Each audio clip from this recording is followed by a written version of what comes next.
All right, so we're back. And today, we're really going to get into this book, Rich Dad, Poor Dad by Robert Kiyosaki. Yeah. It's a book that's, been really popular, sparked a lot of debate about personal finance, how to achieve success and all that. Right. And we're going to try to break it down for you to see if we can pull out any of those key takeaways, any valuable insights that might be applicable to your life. Yeah, one of the things that I think is really interesting about this book is how it challenges that traditional path to financial security.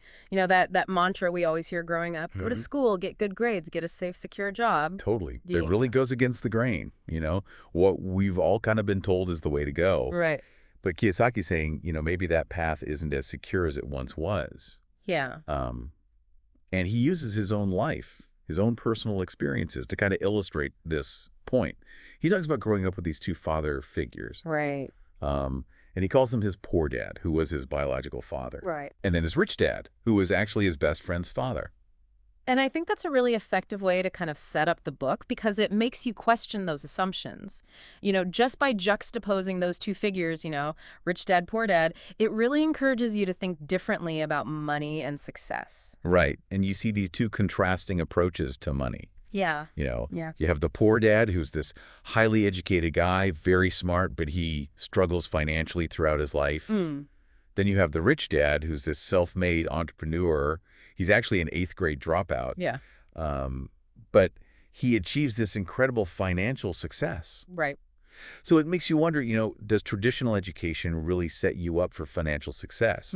Or could it even be a liability? I think he definitely makes the case that in today's world that maybe the old ways of thinking about education and work are not really serving us as well as they maybe once did. It ties into this idea of financial literacy, right? Absolutely. Kiyosaki is a big believer that schools just don't do a good job of preparing us for the real world of money. Do you remember that anecdote about the Monopoly game? Oh, yeah. Where he's playing Monopoly with all these educated adults? Yeah, he's playing with a bunch of adults. Yeah. And they're all like making these really, kind of foolish financial decisions. In the game. In the game. Yeah. And it's kind of funny, but it's also a little alarming. Exactly. It kind of makes you wonder, how financially literate are we really as a society? Right, because if you're making bad decisions in Monopoly, Yeah. are you going to make bad decisions in real life too? And I think that's Kiyosaki's point, right?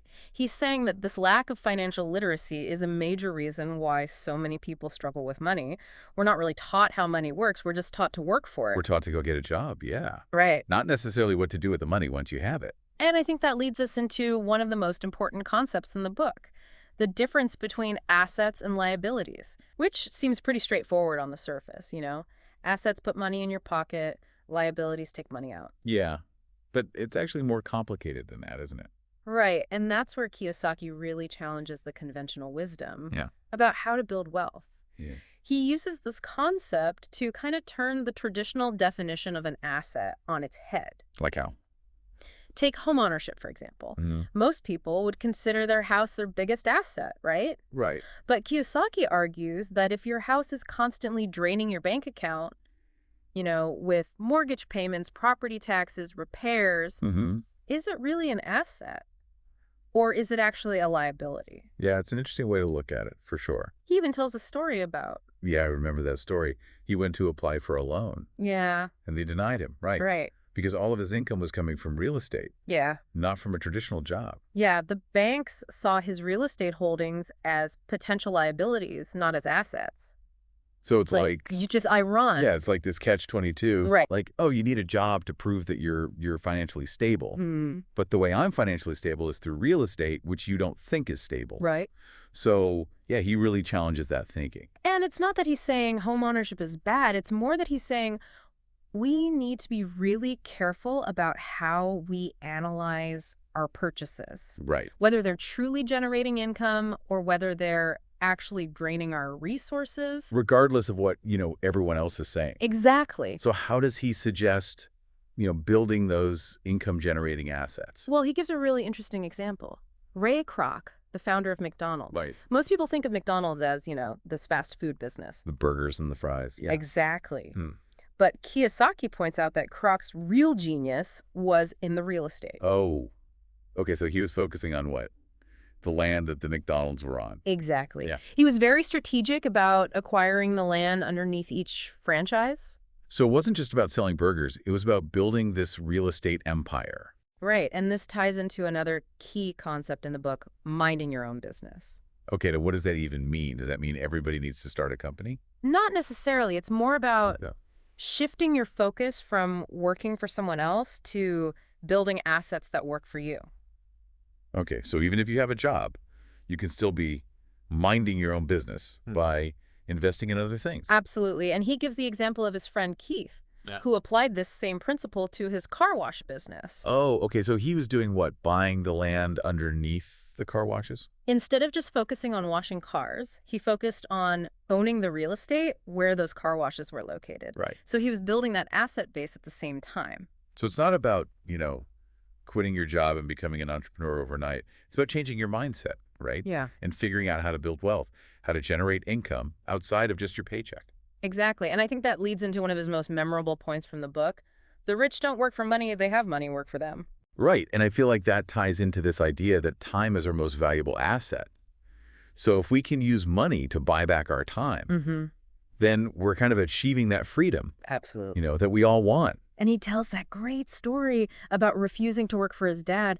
I think it was for like $2 an hour. Yeah, really low wages. Right. And I think even at one point his dad offered him $5 an hour. And he's like, no, I'm not doing it. Yeah, he understood even as a kid that it wasn't just about getting a paycheck. It was about something bigger.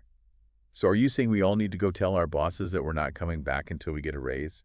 Well, maybe not quite that drastic, but I think the point is to start thinking about how can we create more value?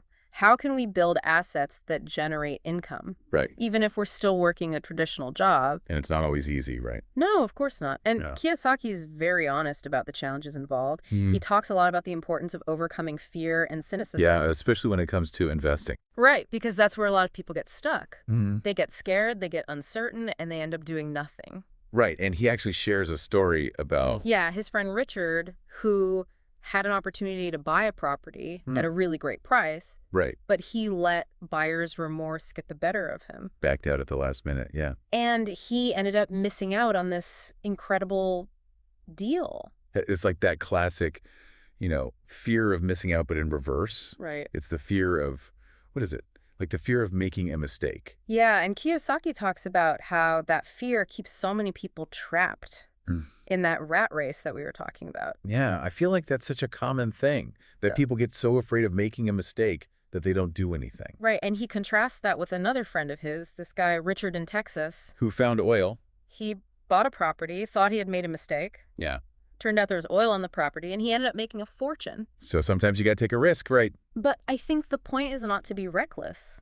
It's about educating yourself, doing your due diligence, and making calculated risks. Right. Not just blind leaps of faith. And not listening to all the naysayers either. Yeah, he has that great example of the chicken little friend who's always like, the sky is falling, the market's gonna crash. It never does, or at least not when they say it's going to. Right, and because of that fear, he ends up missing out on all these opportunities. Right. So it's about recognizing those patterns in ourselves and not letting them hold us back. And that's not easy, right? No, of course not. But Kiyosaki argues that it's essential for achieving financial success. So how do we do it?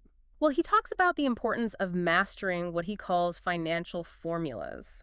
Now, are we talking like math equations here? Not exactly. He's Right. using that term metaphorically. Okay. What he means is understanding the strategies and principles behind successful investing and money management. Okay, so it's more like having a framework for making decisions. Exactly. And he emphasizes that these formulas are not static. They're constantly evolving as the financial landscape changes. So it's not just what, it's how quickly you can learn and adapt. Right. And he gives a great example of this from his own life. He talks about attending these advanced investment classes, even though he felt totally out of his depth. Like he didn't belong there. Right. But he knew that he needed to learn from the experts. And I think there's a great lesson in that for all of us. Like sometimes you got to be willing to feel a little bit uncomfortable Yeah, to expand your knowledge, absolutely. to grow. So it's about being a lifelong learner. Right. It's about always seeking out new information and new perspectives. And it's about having the discipline to actually apply what you learn. And that brings us to another crucial element, self-discipline. Ah, yeah, he talks a lot about that, doesn't he? He does, and he's a big believer in paying yourself first. What does that even mean? It means before you pay your bills, before you pay your You pay taxes, yourself. you set aside a portion of your income Yeah. for savings and investment. So it's like prioritizing your own financial well-being. Exactly. And it might seem counterintuitive. Yeah, it's like I don't even have enough to pay my bills. Right. But he argues that it creates this pressure and motivation to generate more income. So it's like you force yourself to figure it out. Right. And I think that's a really powerful concept. Yeah. Because a lot of people get stuck in this scarcity mindset Right. where they're always worried about not having enough. And he's saying we need to shift to an abundance mindset Right. where we believe that there's always more out there. We just need to figure out how to get it. Exactly. And that requires self-discipline. It's about building those financial muscles, right? Yeah. It's like going to the gym. Yeah. You know, the hardest part is getting started. Yeah. But once you're there and you start working out, You get into the routine. it gets easier. It gets more enjoyable. You start to see the results. And that's what we're all after, right? Absolutely. We all want to see those results. So it sounds like Rich Dad, Poor Dad is about a lot more than just money management. It is. It's really about changing your mindset Yeah. and developing the habits and skills you need to achieve financial freedom. Yeah, that's something that we can all benefit from. Absolutely. You were talking about Kiyosaki getting into some more specific, tactics and strategies. What are some of the things he suggests for people who are, wanting to build that financial freedom? Well, one of the big things is understanding the power of passive income. Okay. And remind me, what is passive income again? So passive income is money that you earn without actively trading your time for it. Okay. So it's not like a traditional job where you're getting paid by the hour. It's more like those income-generating assets we were talking about earlier. It's exactly things like rental properties, dividends from stocks, royalties from books or music, that kind of thing. Okay. So it's money that's working for you even while you sleep. Right. And Kiyosaki argues that this is one of the key ways to escape what he calls the rat race. Right. That cycle of working, paying bills, never really getting ahead. Exactly. And he believes that owning a business is one of the most effective ways to generate passive income and break free from that cycle. Okay, but now is he saying everyone needs to go out and start a huge company? Not necessarily. He emphasizes that even small businesses can be powerful wealth-building tools. Okay. And he encourages readers to start small, learn as they go, and gradually scale their businesses. It's about taking action, right? Exactly. It's about getting started, gaining experience, and building momentum over time. Rather than waiting for that perfect opportunity. Right. So I know a lot of people, they think about taxes, and it's like this big scary thing. But Kiyosaki really dives into the world of taxes, Yeah. doesn't he? He does, and he criticizes the traditional education system for not teaching us about taxes. He stresses that understanding taxes is essential for building wealth. It's not just something you worry about in April, right? Exactly, and he explains how the rich often use corporations and other legal structures to minimize their tax burden and protect their assets. Okay, but he's not talking about, being dishonest or doing anything illegal, right? No, he emphasizes that this is about being financially savvy and understanding the rules of the game. So it's like using the system to your advantage. Right, just like any other successful business owner would. So he's really a big proponent of being an entrepreneur, of starting your own business. He is, but he doesn't discourage people from having jobs. It's more that he cautions against becoming dependent on a job for your financial security. So use your job as a stepping stone. Right, a way to fund your investments and build up your asset column. While you're working on those other ventures. Exactly. And he used that analogy of the hamster wheel, right? Yes, that's a great analogy. Just running and running, but never getting anywhere. Right, and he stresses that the key to breaking free from that cycle is to develop your financial intelligence. Yeah, what does he mean by financial intelligence? It's about understanding how money works. Okay. And using that knowledge to create a life of abundance and choice. So it's not just about, balancing your checkbook. No, it's much bigger than that. Oh. It's about shifting your mindset. Right. From being controlled by money. Controlling your money. Exactly. And it's not always easy. He's very honest about the challenges involved in developing your financial intelligence. Right, it's a journey. It is. It's a lifelong journey. And sometimes there are setbacks. Absolutely. But I think that's part of the process. It is. And I think one of the things that makes Rich Dad, Poor Dad so engaging is that Kiyosaki uses a lot of stories and examples Yeah. to illustrate his points. Right, like that story about the woman who was playing cash flow. Yes, she was getting so frustrated because she had this boat. And it was eating her alive. Yeah, it was a liability. It's costing her more money than it was bringing in. And that's a great example of how easily we can accumulate liabilities without even realizing it. So it's about being aware, right? Yeah, it's about paying attention to where your money is going. And making conscious choices about how you're spending it. And Kiyosaki uses games and simulations like cash flow to make learning about money more engaging. It's a fun way to learn, right? Absolutely. It takes the fear out of it. Yeah. And it allows you to experiment and make mistakes In a safe environment. right before you do it with real money. So he's a big believer in, learning by doing. He is. He compares learning about money to going to the gym. Okay. The hardest part is getting started. Mm-hmm. But once you're there and you start working out, You get into a routine it gets easier. and you start to see results. Right. And that's what motivates you to keep going. Exactly. Kiyosaki also talks about this idea of specialization. He does. Yeah. And he actually has some pretty unconventional advice for people who are highly specialized. Oh, really? Like what? He tells them to join a union. A union. Why would he say that? Because he believes that specialization can make you vulnerable in a rapidly changing economy. If your specialized skill becomes obsolete, you could be left without a safety net. So it's about being adaptable Right. It's about diversifying your skill set. and being willing to learn new things. Exactly. And he uses the story of Alexander Graham Bell, the inventor of the telephone, to illustrate this point.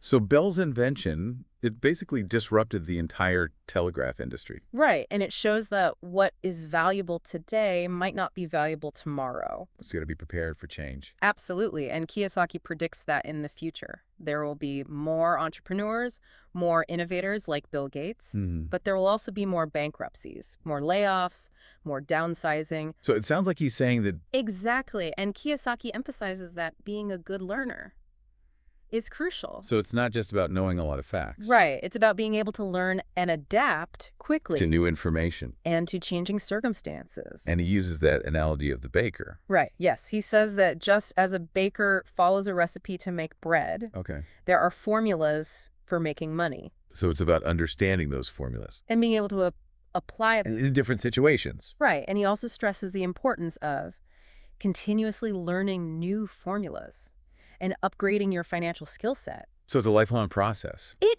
is. And he talks about attending these classes that were designed for derivative traders and even chaologists. Wow, that sounds intense. It was, and he felt out of his league. But he knew that he needed to learn from those who were more knowledgeable than him. So it's about stepping outside of your comfort zone. Yeah. And seeking out mentors Exactly. who can guide you. And he emphasizes that in today's world, it's not so much about what you know, Yeah. but about how fast you learn. So it's about being a quick study. Right, and that brings us back to the importance of self-discipline. Yes, self-discipline. That seems to be a recurring theme. It is, because Kiyosaki believes that self-discipline is one of the key differentiators between those who achieve financial success. And those who don't.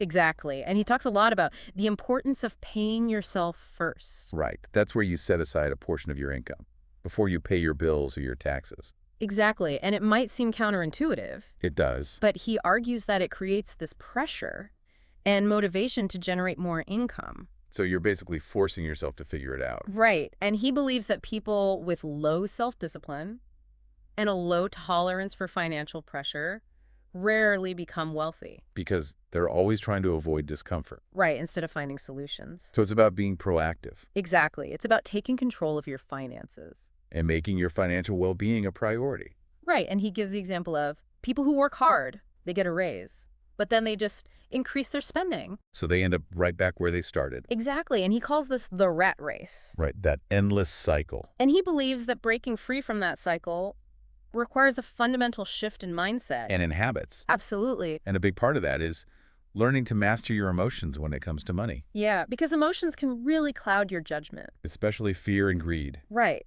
And Kiyosaki encourages readers to approach financial decisions with a clear head. So don't let your emotions dictate your actions. Exactly. And he even suggests looking in the mirror and asking yourself, does this make sense? Yeah. Before making any significant financial moves. So it's about taking a step back Mm-hmm. Detaching from the emotional pull of the situation. and making a rational decision, Right. which is easier said than done sometimes. It is, but it's a skill that can be developed. And this leads into another important point. The importance of seeking out advisors and mentors. People who have your best interests at heart. Exactly, because not all financial advisors are created equal. All right, some of them are more interested in selling you products. Than in actually helping you achieve your goals. And Kiyosaki is very critical of Yeah, that. he stresses the importance of finding advisors who are willing to educate you and share their knowledge. And help you make informed decisions. Exactly, and he encourages readers, to be fair to those advisors, understanding that a mutually beneficial relationship is key to getting the best advice and service. So it's about finding people who are on your team, Right, people who are invested in your success. not just trying to make a quick buck off of you. And he emphasizes that one of the most important management skills is the ability to manage and compensate well the people who are smarter than you in specific technical areas. So it's about recognizing your own strengths and weaknesses Right. and building a team of experts. Who can complement your skills. So it's not about being the smartest person in the room. Right. It's about knowing how to find and leverage the expertise of others. And Kiyosaki believes that seeking out mentorship And building a strong network of advisors is essential for achieving financial success. And it's not just about finding people who are smarter than you. It's about finding people who are aligned with your values. Right. People who genuinely want to see you succeed. And who are willing to share their knowledge and experience with you. He even uses the analogy of kissing a lot of frogs to find one prince, Okay. highlighting the importance of being patient and persistent in your search for the right advisors. So don't give up. Right. Keep looking until you find those people who are truly a good fit for you. And he also talks about this idea of giving back. He does, and he has a pretty unconventional view on that as well. Like what? He believes that you should focus on building your own wealth first Okay. and then use that wealth to make a difference. So it's not about giving away everything you have. Right. It's about creating abundance and then using that abundance to help others. And he actually refers to himself as an Indian giver when it comes to Yeah. investing. He does, because he's always looking for opportunities to get his money back quickly Yeah. and then reinvest it in other assets. So it's about understanding return on investment Right. Or ROI. and looking for deals that offer multiple benefits. Exactly. It's about making your money work hard for you So you can achieve your financial goals. and create the life you want. So it's not just about making money. It's about, making your money work for you. Exactly. He even tells this story about finding a condo in foreclosure, and he bought it for $50,000 cash Wow. just to show the bank he was serious. That's a power move. It is. So what happened? Did you Yeah. get the condo? Oh, yeah, he got the condo. And then he immediately turned around and rented it out, created this steady stream of passive income. So he was using his money to buy an asset Right. that would then generate more money. Exactly. I like it. And he talks about doing something similar in the stock market, moving money in and out of stocks very quickly Yeah. to capture these short-term gains. Okay, so that's a little bit more of an active approach. It is, but it still illustrates that same principle of being strategic with your money. And not being afraid to take action. Right. He uses that phrase, action always beats inaction. Yeah, I remember that. And I think that's such an important point because a lot of people get stuck in analysis paralysis. Right. They overthink things They're afraid to make a mistake. and they end up doing nothing, Exactly. which is kind of the worst thing you can do. It is, because even if you make a mistake, you can learn from it. You can adjust your strategy. Right. And you're still moving forward. And that reminds me of that story about his friend's son who wanted to buy a car. Oh, yeah. And the father wouldn't just give him the money.